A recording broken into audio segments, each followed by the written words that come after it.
Somebody brought up in South Africa. I live in New York now, but South Africa is close to my heart. It's so beautiful to see Gayton Mckenzie protect Israel in such clear and concise way. I want you to watch how he answers so beautifully and so eloquently about what is right and what is wrong. In our world, there is so much lies spread out in the universe. And sometimes it takes Mr. Mckenzie just to give us clarity in a clear, concise way. He himself was helped by a Jewish person when he grew up so poor. Watch this interview and let me know your thoughts, because this is so beautiful. John Steenhuisen, is what's happening in Gaza a genocide? Well, I don't think that's up for any of us to be around this table to decide.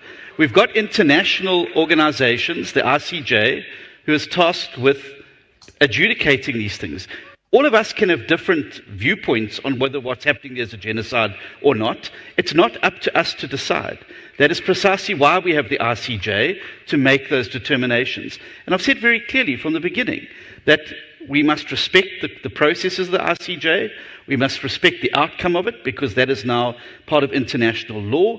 And as a party that supports international law, we will abide by whatever the outcome is. But here's the thing. We don't need to wait however long it's going to take for the ICJ to make a decision about whether it's genocide, to agree that what's happening there needs to stop immediately. We need a ceasefire, we need parties to come to the table, and we need to work towards finding a lasting peace in there. That's not something we need to wait to a year for the ICJ to decide.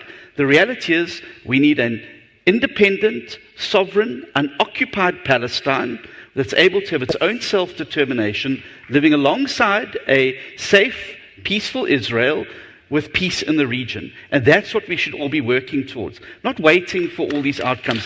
And I think Ramadan offers us the best opportunity to be able to make this clarion call now for a ceasefire. Let's get humanitarian aid in there, but let's also start looking for mature leadership in Palestine and in Israel to come together like we did in South Africa and negotiate a way forward so that they can have a lasting peace in the region. So John, I would like to know if we wake up tomorrow and the DA has the majority, would you continue pursuing the ICJ case? Well, the case has got to continue because the case has been laid and due process has got to follow. I don't think it would be in anyone's interest to withdraw the case, nor would you be able to do so. But what I would do is be making sure that South Africa is playing a constructive role in trying to bring people together. And I think we've got a unique offer to make to the Middle East, because we too are on the brink of a war situation in South Africa. And I think the miracle of the mature leadership that then emerged on both sides to be able to come to the negotiating table where we're able to negotiate a peaceful way forward. Bombing and continuing the bombardments is not going to get the hostages released. Negotiation is going to get the hostages released.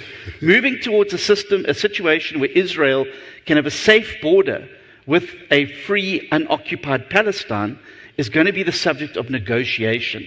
And the sooner we can all work together to get those negotiations going, I think the better it's going to be for the region, and I think the better it's going to be for the world.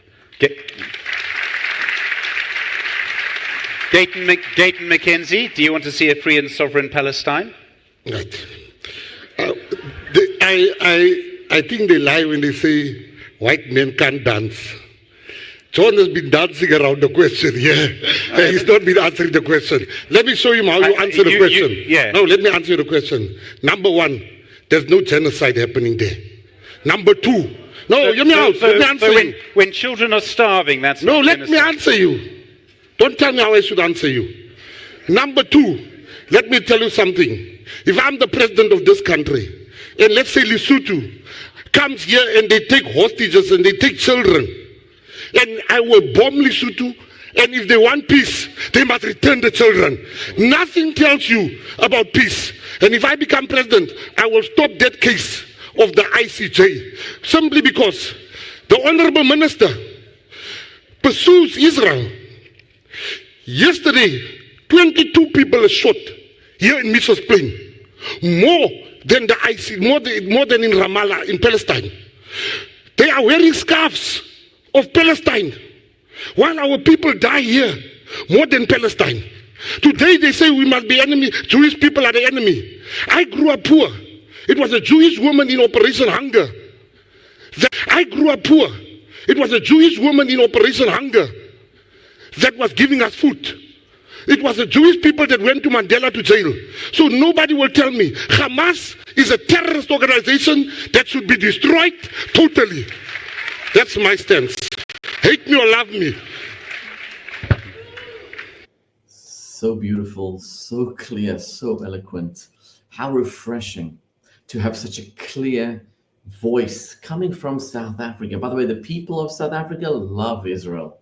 It's a government that has a few issues, but the people love Israel. Whenever I'm there, I speak to the people. They love Jews. They love Israel. It's fantastic. And thank you, Mr. Mckenzie, for your beautiful words. Clear and concise. We should all learn how to understand the truth in these times. The Talmud says that before Mashiach comes, the world will be filled with lies.